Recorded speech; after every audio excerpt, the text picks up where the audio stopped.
நலாஸ் நாட்டு சர்க்கரை நலமுடன் வாழ நலாஸ் இந்தியாவிலேயே நாட்டு சர்க்கரைக்கு ISI முத்திரை மற்றும் அக்மார்க் அங்கீகாரம் பெற்ற ஒரே நிறுவனம். தொடர்புக்கு 9047045000 வந்து பூர்த்தி செய்து கலெக்டர் அலுவலகத்தை சப்மிட் பண்ணதையும் எங்ககிட்ட இன்னைக்கு கொடுத்துருக்காங்க. இது தமிழ்நாடு முழுக்க இன்னைக்கு 234 தொகுதிகளிலும் இதை நாம் நடத்திட்டு இருக்கோம். ஒவ்வொரு தினந்தோறும் காலையில் இந்த நிகழ்ச்சியும் மாலையில் மக்களை தேடி மக்கள் தலைவர் அப்படின்னு சொல்லி கேப்டனுக்கு இலங்கை வாழ் தமிழர்களால் பரிசாக வழங்கப்பட்ட அந்த ரதத்தை வைத்துக்கொண்டு அந்த ரத யாத்திரை இன்னைக்கு நம்ம நடத்திட்டு இருக்கோம். இன்றைக்கு சேலம் மாநகரில் ஆலோசனை கூட்டம் நிறைவேற்றிருக்கிறது. இன்றைக்கு மாலை நம்மளுடைய சுபா ரவி அவர்கள் வெற்றி பெற்ற தொகுதியில் ரத யாத்திரை மாலை 4 மணி அளவில் நாங்கள் கெங்கவல்லி தொகுதியில் தொடங்க இருக்கிறோம் என்பதை இந்த நேரத்தில் சொல்கிறேன். இது மாதிரி 3ஆம் தேதியிலிருந்து 23ஆம் தேதி வரை முதல் கட்ட பயணம் முடிக்கிறோம். அதுக்கப்புறம் 24 நம்மளுடைய தலைமை அலுவலகத்தில் கேப்டன் எப்பொழுதும் வழங்குவது போல் நலத்திட்ட உதவிகள், எம்ஜிஆர் ஸ்கூல் பிள்ளைகளுக்கு நிதி, உணவு அதெல்லாம் அன்றைக்கி இருக்குங்க. நிறைய பேருக்கு நலத்திட்ட உதவிகள் கேப்டன் அறக்கட்டளையின் மூலமாக கேப்டன் எப்பொழுதும் தருவது போல் கல்விக்கு, உடல் ஊனமுற்றவர்களுக்கு, தொழில் தொடங்குவதற்கு என்று பல்வேறு திட்டங்களை அன்றைக்கி நம்ம 24ஆம் தேதி தலைமை கழகத்தில் வைத்திருக்கிறோம். 25 உங்கள் எல்லாருக்கும் தெரியும், தலைவருடைய பிறந்த நாள், வறுமை ஒழிப்பு தினமாக தமிழ்நாடு முழுவதும் எங்களுடைய கழக மாவட்ட செயலாளர்கள், நிர்வாகிகள், தொண்டர்கள் அந்த தினத்தை வறுமை ஒழிப்பு தினமாக தமிழ்நாடு முழுக்க கொண்டாட இருக்கிறார்கள் என்பதை இந்த நேரத்தில் சொல்கிறேன். 2ஆம் கட்ட பயணம் எப்பொழுது என்பதை உங்களுக்கு தலைமை கழகம் அறிவிக்கும். நீங்கள் எந்த கேள்வி கேட்கனாலும் அறிவிச்சிருக்காரு. அப்போ செயல்படுத்த முடியாதுன்னு சொன்னாங்க. அவங்களே சொல்லொன்று செயல் ஒன்று கிடையாது. கேப்டன் எப்பவுமே தன்னால் என்ன செய்ய முடியுமோ அதை மட்டுமே சொன்னார். அந்த வாக்குறுதியை நிச்சயம் நிறைவேற்றுவேன் அப்படின்னு கேப்டன் சொன்னார். அன்னைக்கு கேலி பேசிய அனைத்து கட்சிகளும் இன்றைக்கு தமிழக அரசு அதில் ஒரு முயற்சியாக தாயுமானவர் என்ற திட்டத்தின் மூலம் முதியவர்களுக்கு லாரியில் வச்சு அந்த பொருட்களை கொண்டு வந்து விநியோகம் ஆரம்பிச்சிருக்காங்க. இது கேப்டனுக்கு கிடைத்த வெற்றி, தேசிய முற்போக்கு திராவிட கழகத்திற்கு கிடைத்த வெற்றி. ஏன்னா இந்த ஒரு திட்டத்தை கேப்டன் 2006 எங்களுடைய முதல் தேர்தல் அறிக்கையிலேயே இதை தெரிவிச்சிருக்காங்க. இது சாத்தியமில்லை என்று சொன்ன அத்தனை பேரும் இன்னைக்கு வாயடைத்து அந்த திட்டத்தை செயல்படுத்துகின்ற நிலைக்கு வந்திருக்காங்க. ஏற்கனவே டெல்லியில் கெஜ்ரிவால் அவர்கள், பீகாரில், அதே மாதிரி சத்தீஸ்கரில் பல்வேறு மாநிலங்களில் இந்த ஸ்கீமை கொண்டு வந்தாங்க. அதே மாதிரி ஜெகன்மோகன் ரெட்டி அவர்களும் இதை கொண்டு வந்தார், இந்த வீடு தேடி ரேஷன் பொருள்.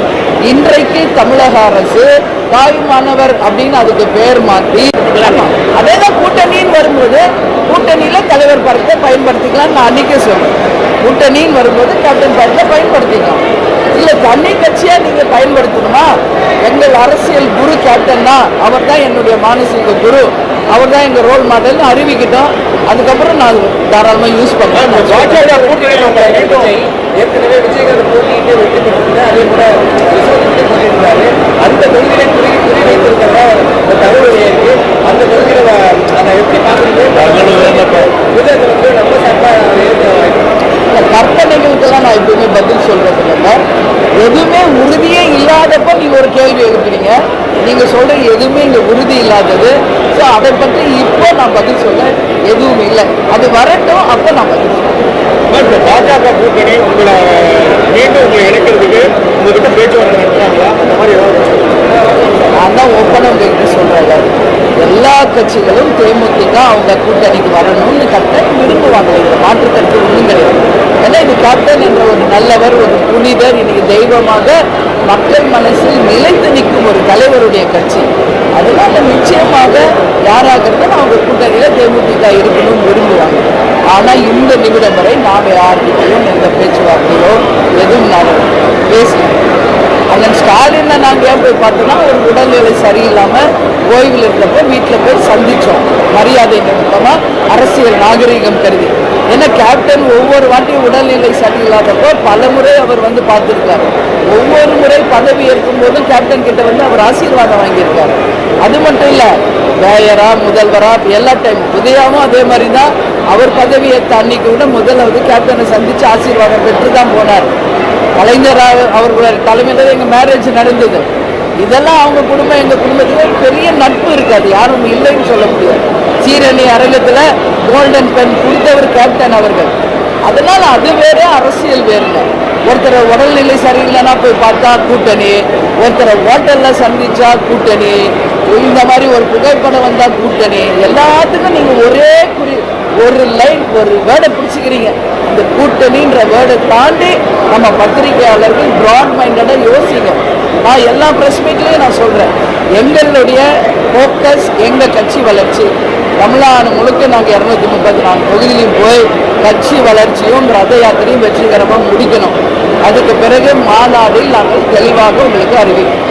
ஏதாவது குறைந்தபட்ச நிபந்தனைகளோ ஏதாவது செயல் திட்டங்களோ தேமுதிக இந்த கட்சியோட கூட்டணி இதெல்லாம் நடைமுறைப்படுத்தணும் அப்படிங்கிற மாதிரி குறைந்தபட்ச செயல் திட்டங்கள் எதுவுமே இப்போ நான் சொல்ல மாட்டேன் தம்பி. அது உரிய நேரம் வரும் பொழுது எல்லாவற்றையும் ஒரே நேரத்தில் உங்களுக்கு நாங்கள் அறிவிக்கிறோம். இப்போ எப்படி போச்சு இல்லை, எங்கள் ஃபோக்கஸ் பார்த்தீங்களா, எல்லாம் எங்கள் நிர்வாகிகள் தொண்டர்கள் தான். இதுதான் எங்கள் ஃபோக்கஸ். எல்லா இடத்துலையும் இன்னைக்கு பூத் கமிட்டி அமைச்சாச்சு. எல்லா இடத்துலையும் BL2 முடிச்சு கலெக்டர்கிட்ட கொடுத்தாச்சு. இன்னும் இருக்கின்ற பேலன்ஸ் ஒரு 10% முடிக்கணும். அதுக்கு தான் மீட்டிங். இது முடிச்சு தமிழ்நாடு முழுக்க போய் தொண்டர்களையும் மக்களையும் சந்திக்கிறதா இப்பொழுது எங்களுக்கான ஒரே வேலை. நான் மாநாடு வரும்போது உங்கள் கேள்விக்கு பதில் சொல்றேன். கூட்டணிக்கு வச்சு வரீங்க, ஆட்சியில் பங்கு வலியுறுத்தி பேசுவீங்க. அதான் சொல்கிறேன், இப்போ ப்ரெஸ் மீட்டில் சொல்கிறோம். அதே தான் கூட்டணி வரும்போது நாங்கள் சொல்லுவோம். இதில் என்ன மாற்று கருத்து இல்லையா? கூட்டணி ஆட்சி என்பது தமிழ்நாட்டுக்கும் மக்களுக்கும் நல்லது தான், இல்லைன்னு யாரும் மறுக்க முடியாது. எல்லாரும் சாப்பிட்டு போங்க. உங்களை எல்லாரையும் சந்திச்சது உண்மையில் மகிழ்ச்சி. ப்ரெஸ் பீப்புள் நீங்களும் தேமுதிக சப்போர்ட் பண்ணுங்க. கூட்டணியே பேசாதீங்க. அதை தாண்டி இன்னைக்கு மக்களை நாங்கள் சந்திப்பது, நிர்வாகிகளை சந்திப்பது, நாம் செய்கிற நலத்திட்டங்கள், கேப்டன் எப்படியெல்லாம் 40-50 வருஷம் மக்களுக்காக வாழ்ந்தார், இதெல்லாம் ஆஸ் அ பிரதர்ஸ் உங்களுக்கும் அந்த ரெஸ்பான்சிபிலிட்டி இருக்கு. ஸோ நீங்களும் எங்களுக்கு சப்போர்ட் பண்ணுங்கன்னு கேட்டுக்கொண்டு உங்களிடமிருந்து விடைபெறுகிறேன். நன்றி. தேர்தல் ஆணையம் மீது இன்னைக்கு ஒரு பகிரங்க குற்றச்சாட்டு இருக்கு. குறிப்பா வாக்கு திருட்டு அப்படின்ட்டு நிறைய அளவு நடந்திருக்கு அப்படின்னு சொல்லி எதிர்கட்சிகள்லாம் இன்னைக்கு ஒரு போராடக்கூடிய ஒரு நிலை இருக்கு. நீங்க எப்படி பாக்குறீங்க தேர்தல் ஆணையம்? இது இப்ப நேற்று கிடையாது, பல ஆண்டுகளாக இந்த மாதிரி ஒரு குற்றச்சாட்டு இருக்கிறது நம்மளும் பார்த்துட்டு தான் இருக்கோம். தேமுதிக ஆரம்பித்து 20 வருஷம் இது மாதிரி பல விஷயங்களை நாங்களும் சந்திச்சிருக்கோம். பல கேஸ் நாங்களும் ஃபைல் பண்ணியிருக்கோம். தேர்தல் நேரத்தில் தேர்தல் ஆணையர்களை சந்தித்து முறையிட்டிருக்கோம்.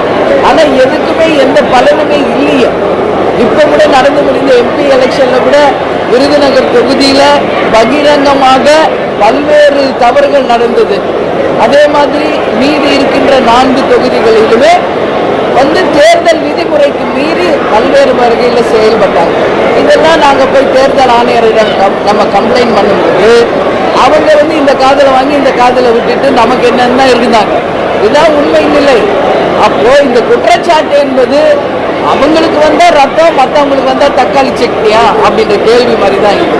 இதை ராகுல் காந்தி அவர்களும் மத்திய அரசில் இருக்கின்ற இந்தியா கூட்டணி இப்போ பூகம்பரம் ஆக்குறாங்க. பீகார்லேயும் இது மாதிரி நிதிஷ்குமாரோடைய முதல்வர் துணை முதல்வராக இருக்கார். அவர் சொல்கிறாரு இது இந்தியா முழுக்க தான் இருக்குதுங்க. தேர்தல் நேரத்தில் பல விதிமுறை மீறல்கள் நடக்குது, வாக்கு திருட்டு நடக்குது. அது மட்டும் இல்லை, ஓட்டுக்கு காசு கொடுக்கறது கண்கூடா நடக்குது. பல்வேறு குற்றச்சாட்டுகள் வைக்கப்படுகிறது. எந்த தேர்தல் ஆணையோ இது வரைக்கும் ஆக்ஷன் எடுத்தாங்கன்ற கேள்வி நான் கேட்குறேன். நாங்களும் தான் 20 வருஷமா எல்லா தேர்தலையும் சந்திக்கணும். நியாயமா உண்மையா கடத்தில் இறங்கி கஷ்டப்பட்டு நாங்கள் உழைச்சிக்கிட்டு இருக்கோம். இவங்க ஓட்டுக்கு காசு கொடுத்து ஏமாற்றி கள்ள ஓட்டு போட்டு எப்படியோ ஜெயிச்சு அது வெற்றிங்கிறாங்க. இது உண்மை, இது நடப்பது உண்மை. அப்படி ஒரு தீர்ப்பு வந்தால் இந்தியாவில் இருக்கும் எல்லாருக்கும் ஒரு சமமான ஒரு தீர்ப்பாக வந்தால் தேர்தல் ஆணையத்தையும் நீதி அரசர்களையும் நான் கேட்டுக்கிறேன். அப்படி ஒரு ஜெனுயினா ஒரு நல்ல தேர்தல் வந்தால் அதை தேமுதிக வரவேற்கும். புகைப்படம் பற்றி நீங்க விளக்கம் கொடுத்துட்டீங்க. இருந்தாலுமே கூட இது தேமுதிக யாரோட கூட்டணி அப்படிங்கிற எதிர்பார்ப்பு மக்கள்கிட்ட அதிகமா இருக்கு. அந்த புகைப்படம் திமுக எதிர்ப்பா மாறுமா? அதுக்கான வாய்ப்பு இருக்கா? இல்லை, நாங்கள் தெளிவாக நேற்று அதுக்கான கம்ப்ளீட் டீட்டெயில் உங்களுக்கு சொல்லிட்டேன். எனக்கு அவார்டு ஃபங்க்ஷனில் பெண் ஆளுமை அப்படின்னு அரசியல் ரீதியாக எனக்கு அந்த அவார்டு கொடுத்தாங்க. அப்போது சுதீஷ் அது பேசுகிறப்போ ஏற்கனவே பெண் ஆளுமையாக அரசியலில் இருந்தவர்கள் அம்மையார் ஜெயலலிதா அவர்கள், இன்றைக்கு அவங்க பொதுச் செயலாளராக, இன்னைக்கு என் சகோதரி தேமுதிகவின் பொதுச் செயலாளராக இவங்களும் பல சவால்களை சந்தித்து ஆளுமை மிக்க ஒரு தலைவராக வராங்க அப்படின்னு 2 பேரையும் ஒப்பிட்டு பேசுகிறாங்க. மறுநாள் பார்த்தா நாங்கள் 2 பேரும் இப்படி கை காட்டுற மாதிரி சோஷியல் மீடியாவில் ஃபோட்டோஸ் எல்லா இடத்துலையும் பகிரப்பட்டது. அதை எடுத்து சுரேஷ் அவரோட ஃபேஸ்புக் பேஜில் பகிர்ந்தார். அதுதானே வெளியே வேற ஒன்று. நான் மறுபடியும் உங்ககிட்ட சொல்கிறேன், கேப்டன் புரட்சி தலைவர் எம்ஜிஆரை தன் மானசீக குரு என்று திரையுலகில் இருந்த போதும் சரி, அரசியலுக்கு வந்த பிறகும் பகிரங்கமாக அறிவிச்சிருக்கார். அதனால தான் ஜானகியம்மா எம்ஜிஆர் பயன்படுத்திய பிரச்சார வாகனம் இன்னைக்கு கேப்டன் கையில் கொடுத்து 2005 நாங்கள் கட்சி ஆரம்பிக்கும் போது அந்த வாகனத்தில் தான் தலைவர் அவர்கள் மாநாட்டுக்கு வந்தார். அந்த வண்டியினுடைய நம்பர் 2005, கட்சி ஆரம்பிச்சது 2005. அதான் கேப்டன் சொல்வார், இது எழுதப்பட்டது, இதை யாராலும் தடுக்க முடியாதுன்னு அப்போ கேப்டன் மாநாட்டில் சொன்னார். அதுக்கு அடுத்து பார்த்தா இன்னைக்கு வரைக்கும் எம்ஜிஆர் ஸ்கூலுக்கு இந்த வருஷம் வரைக்கும் ஒவ்வொரு ஆண்டும் அந்த காது கேளாத பள்ளிக்கு பண உதவி, உணவு கேப்டன் பிறந்த நாளுக்கு தந்துட்டு இருக்கோம். இது பல வருஷமா எம்ஜிஆரால் பயன்பெற்றவர்கள் கூட ஒரு வாட்டுக்கு அந்த ஸ்கூலுக்கு போய் எந்த நிதியோ உதவியோ வழங்கல. ஆனால் கேப்டன் பல ஆண்டுகளாக இதை செய்து கொண்டிருக்கிறார். எல்லா இடத்துலையும் அவர் ஓப்பனாக சொல்றார், என்னுடைய மானசீக குரு புரட்சி தலைவர் எம்ஜிஆர். அதனால தான் அன்னதான பிரபு என்று இன்னைக்கு கேப்டனை உலகமே இன்னைக்கு சொல்றாங்க. எங்க தலைமை கழகத்தில் வேற ஒரு தலைவருடைய சிலை இருக்குன்னா அது புரட்சி தலைவர் எம்ஜிஆருடைய சிலை தான். அப்படி நாங்கள் பகிரங்கமாக அதை ஏற்றுக்கிட்டோம். அதே மாதிரி என்ன தலைமை அலுவலகத்தில் இதே மாதிரி ஒரு ப்ரெஸ் மீட்ல இன்னைக்கு நீங்கள் அரசியல் துறையில் இருக்கீங்க, உங்களுக்கு அரசியலில் நீங்கள் யாரை நீங்கள் பெண் ஆளுமையில் நீங்கள் ரோல் மாடலாக எடுக்கிறீங்கன்னு அப்போ என்கிட்ட கேட்டாங்க. இதெல்லாம் உங்ககிட்ட சொல்கிறேன், அரசியலில் பெண் ஆளுமை மிக்க ஒரு அரசியல்வாதி முதலமைச்சர் அம்மையார் ஜெயலலிதா அவர்கள் தான். நான் சொல்லணும்னா அம்மையார் இந்திரா காந்தியை சொல்லலாம், மம்தா பானர்ஜி அவர்களை சொல்லலாம், வேறு யார் வேணாலும் சொல்லலாம். ஏன் நான் அவங்களெல்லாம் சொன்னேன், அவங்களும் வடநாட்டுக்காரர்கள். அவங்க பிரைம் மினிஸ்டர், ஒருத்தர் சிஎம்மாக இருக்காங்க. அவங்களுக்கு நம்மளுக்கு ஸ்ட்ரெயிட் எந்த ரிலேஷனும் இல்லை, லிங்க்கும் இல்லை. ஆனால் நாம் வாழ்ந்த காலத்தில் சமகாலத்தில் அம்மையார் ஜெயலலிதா அவர்கள் கட்சியையும் ஆட்சியையும் கட்டுக்கோட்டோட சீரும் சிறப்புமாக ஆளுமை மிக்க பெண் முதல்வராக அவங்க ஆட்சி செய்தாங்க. எனவே என் அரசியல் வாழ்க்கையில் என்னுடைய ரோல் மாடல் செல்வி அம்மையார் ஜெயலலிதா அவர்கள் தான் அப்படின்னு எப்போவோ நான் பொதுச் செயலாளராக பதவியேற்ற அன்னைக்கு ப்ரெஸ் மீட்டில் சொல்லியிருக்கேன். அதனால தான் அந்த ஃபோட்டோஸ் கம்பேரிசன் வந்தது. அதனால் இதை நாங்கள் விரும்பி போடல, இது சோஷியல் மீடியாவில் வந்தது. இதுவரையும் நம்ம மானசீக குருவாயிட்டு தொடர்ந்து அவர் வரையில பயணிச்சுங்க. ஆனால் இன்னும் எம்ஜிஆர் கொடுத்த கருத்துக்கு தேமுதிக இது வரைக்கும் கௌரவமாக தான் இருக்காங்க. அதிமுக தொடர்ந்து எதிர்ப்பு தெரிவிச்சிருக்காங்க, அதுக்கு ஒரு கருத்து கூட பதிச்சிருக்காங்க. ஆனால் தேமுதிக இது வரைக்கும் அதுக்கான எந்த ரியாக்ஷனும் இல்லை. அப்புறம் திமுக கூட்டணி ஏதாவது போன வாய்ப்பு இருக்கு. பாருங்க, ஒவ்வொருத்தர் ஒரு கருத்து சொல்ல முடியும். அவங்க சொல்ற கருத்துக்களை என்கிட்ட நீங்க பதில் எதிர்பார்த்தா அது தவறான ஒரு முன்னுதாரணமாக ஆயிடும். அதுக்கான விளக்கத்தையும் அவர் நேற்று கொடுத்திருக்காரு. எதுக்கு சொன்னோம், எது மாற்ற, அதுக்கான விளக்கம் என்னன்றது சொல்றாரு. இப்போ சகோதரர் திருமாவளவன் அவர்கள் சொல்ற கருத்துக்கு கேள்வி நீங்க அவர்கிட்ட தான் கேட்கணும். அவர் சொன்ன ஒரு கருத்துக்கு பதில் என்னிடம் நீங்கள் எதிர்பார்ப்பது தவறு. அதை பற்றி நான் கமெண்ட் சொல்லவும் மாட்டேன். நான் ஏற்கனவே இதுக்கு பதில் சொல்லிட்டேங்க. ஆட்சியில் பங்கு என்பதை தேமுதிக வரவேற்கிறது. ஒட்டுமொத்த அதிகாரமும் ஒரே கட்சி கிட்ட இருக்கிறதுனால இவ்வளோ சுதந்திரம் வாங்கி இந்த 50-60 வருஷம் என்ன பெரிய டெவலப்மெண்ட் பார்த்தோம். அப்போ கூட்டணியில் இருப்பவர்களுக்கும் அந்த ஆட்சியில் பங்கு பகிர்ந்தளிக்கும் போது யார் தப்பு செய்யலாம் கேட்கலாம், மக்களுக்கு இதெல்லாம் குறை இருக்குன்னு எடுத்து காட்டலாம். எல்லாரும் இணைஞ்சு வேலை செய்யும் போது மிகப்பெரிய ஒரு வெற்றியாக பலமாக தமிழ்நாட்டுக்கும் தமிழக மக்களுக்கும் நிச்சயம் அமையும். கூட்டணி ஆட்சி என்பதை தேமுதிக வரவேற்கிறது. இந்த புகைப்பட விவகாரம் தொடர்பா நேற்று இந்த புகைப்படம் வெளியான பிறகு பல்வேறு கருத்துக்கள் பகிரப்பட்டது. மூத்த பத்திரிகையாளர்கள் சென்னையிலிருந்து விஜய் தன்னோட மாநாட்டில் விஜயகாந்தோட படத்தை பயன்படுத்தக்கூடாதுங்கிற ஒரு கருத்தாலும் அவங்க உள்நோக்கம் இருக்கு அப்படின்னு சொல்றாங்க. அந்த மாதிரி இல்ல, நானே இப்ப சொல்றேன்ல, கேப்டன் எம்ஜிஆரை தன் மானசீக குரு சினிமாலையும் சரி அரசியலையும் சரி பகிரங்கம் அறிவிச்சிருக்கார். அது மாதிரி அறிவிக்கிட்டோம்.